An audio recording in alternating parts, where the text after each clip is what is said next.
नमस्ते, मैं doctor Sharika Roy, Shivam hospital Kankarbagh से पटना। बहुत सारे सवाल आते हैं कि मैडम हमको प्लीज़ सिजेरियन कर दीजिए। आजकल का थोड़ा सा ट्रेंड बदल गया है। पहले लोग एकदम आते थे मैडम प्लीज़ कैसे करके मेरा नॉर्मल डिलीवरी करा दीजिए, अब आते हैं मैडम प्लीज़ मेरा सिजेरियन कर दीजिए। तो हम लोग को एज अ डॉक्टर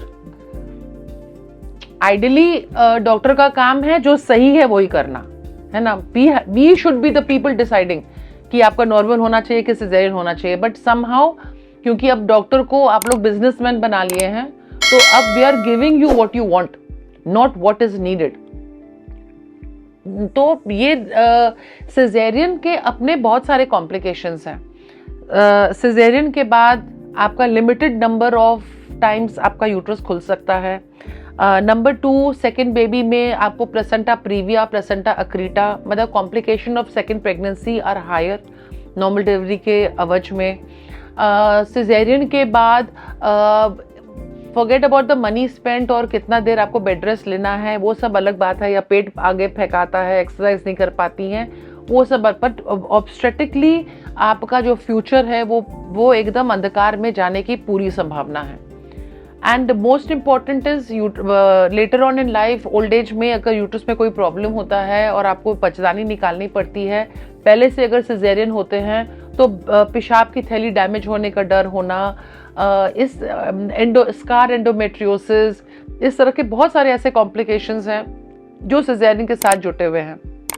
इसलिए आपका फर्स्ट अटेम्प्ट होना चाहिए कि आपका नॉर्मल डिलीवरी हो। दूसरी बात यह है कि नॉर्मल डिलीवरी सेफली तभी मुमकिन है जब आप एक अच्छे एंटीनेटल केयर में रहे हैं।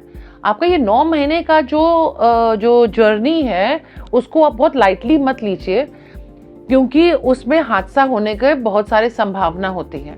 आपको 9 महीना कौन सी दवाई खानी है, कौन सा सुई लेना है, कैसा खाना है, क्या खाना अवॉइड करना है, ये सब आपके बच्चे के साइज को, ग्रोथ को, मेंटल ग्रोथ, फिजिकल ग्रोथ, उसका पानी का लेवल, हर चीज, आपका एक्सरसाइज, बच्चे का पोजीशन, ये सब बहुत इंपॉर्टेंट है आपके फाइनल रिजल्ट के लिए। सो इफ यू वांट कि आपका नॉर्मल डिलीवरी एकदम केक वॉक हो, आसानी से हो, तो आप focus on your antenatal care.